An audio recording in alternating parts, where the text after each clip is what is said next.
ఒక కుర్రాడంట ఒక అమ్మాయి కోసం రోజు ఒక రోజా పువ్వు పట్టుకొని వెంట తిరుగుతున్నాడంట 4-5 సంవత్సరాల నుంచి. అందరు జాగ్రత్తగా వినండి. ఒక కుర్రోడు ఒక అమ్మాయి వెనక 4-5 సంవత్సరాల నుంచి ఒక రోజా పువ్వు పట్టుకొని ఐ లవ్ యూ బేబీ అని తిరుగుతున్నాడు. రోజు తిరుగుతున్నాడు 4-5 సంవత్సరాల నుంచి. ఎట్టా తయారైందండి మన ప్రపంచం? ఒకసారి మీరు ఆలోచించండి. ఎప్పుడైనా మన తండ్రి అమ్మను చూసి ఐ లవ్ యూ బేబీ అని ఎప్పుడైనా అన్నాడా? మీరు విన్నారు ఎప్పుడైనా? పోనీ మన తాతయ్యలు అమ్మమ్మను చూసి లేదా తాతయ్య నాయనమ్మను చూసి ఎప్పుడైనా ఐ లవ్ యూ బేబీ అంట విన్నామా? ఎక్కడ వినలా మనం. కానీ ప్రపంచంలో అపవాది ఈ రకమైనటువంటి ధోరణితో కుటుంబాల్లో కలహాలు రేపి అంతరంగ స్వభావాలను బయటికి తీసుకొస్తున్నాడు. ఇక్కడ మనం గమనించినట్లయితే వాళ్ళు మన పితరులు మన పెద్దలు అలా అనలేదు, కానీ కుటుంబాన్ని నోటితో నేను ప్రేమిస్తున్నా అని అనలేదు, కానీ నిత్యము ప్రేమతో కుటుంబాన్ని పెంచుకుంటూ వచ్చారు. ఆమె చెప్పండి అందరూ ఒకసారి. నిజమైన ప్రేమతో కుటుంబాన్ని ప్రేమిస్తూ వచ్చారు. ఈ రోజున లోకంలో ఉన్న తీరు మన కళ్ళతో చూస్తున్నాం.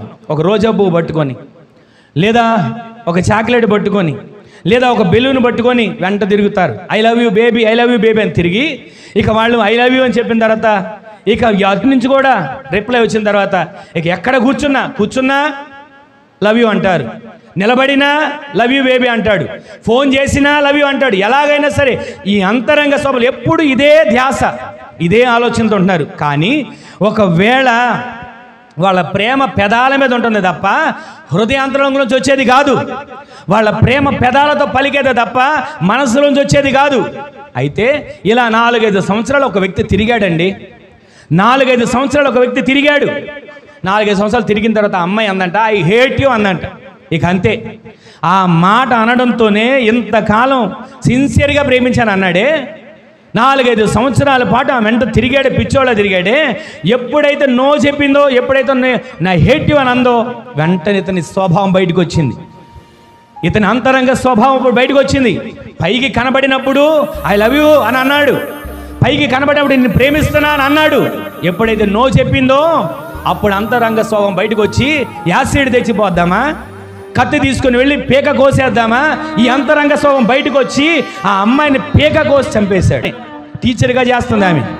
టీచర్గా చేస్తూ ఉండగా ఎన్నో ఏళ్ళ నుంచి ప్రేమ వ్యవహారం సాగగా ఆమెకు వేరే వ్యక్తితో పెళ్లి కుదిరేసరికి ఆ పెళ్లి యొక్క కొద్ది రోజులు ఉంది అనగా అన్న వెంటనే ఆమె మరలా స్కూల్ దగ్గరికి వచ్చి ఏదో పత్రాలు సమర్పించడానికి వచ్చేసరికి ఆ బయటకు వచ్చి మాట్లాడి నడి రోడ్డు మీదే సత్రంపాడులో పీక కోసి చంపేశాడు. అతను కూడా చద్దామని ప్రయత్నాలు చేశాడు.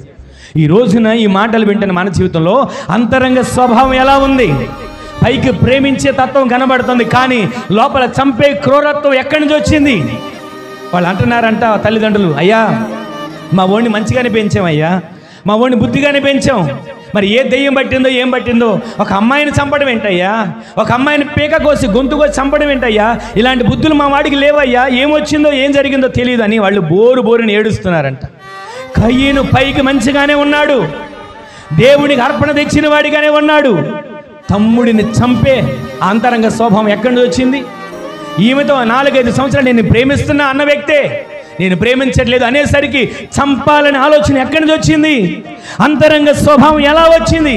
ఈ రోజున ప్రతిరోజు కూడా మనం ఆలోచిస్తే, ప్రతిరోజు కూడా మనము జాగ్రత్తగా ఆలోచించినట్లయితే ఆ తల్లిదండ్రులు వచ్చి బోరుని ఏడుస్తూ విలపిస్తున్నారంట, అయ్యా ఎవరు ఆడపిల్ల అయినా ఒకటే కదయ్యా, మాకు కూడా ఆడపిల్ల ఉంది, వాడు ఇలా చేస్తాడు అనుకోలేదయ్యా, వాడికి ఈ అంతరంగ స్వభావం ఎక్కడి నుంచి వచ్చిందో మాకు అర్థం కావట్లేదయ్యా, అసలు ఎలా వచ్చినాయి వీడికి బుద్ధులు మాకు అర్థం కావట్లేదని ఏడుస్తున్నారు. ఈ రోజున ఈ మాటలు మనం గమనిస్తే పైకి బాగానే ఉన్నాడు, లోపల క్రూరత్వం ఉంది. పైకి బాగానే ఉన్నాడు, అంతరంగ స్వభావం క్రూరంగా నిండిపోయి ఉంది, మృగంలాగా నిండిపోయి ఉన్నాడు. ప్రతిరోజు కూడా మనము మనకిచ్చినటువంటి దేవుని సన్నిధిని బట్టి సంతోషించే వారిగా మార్చబడదాము కాక.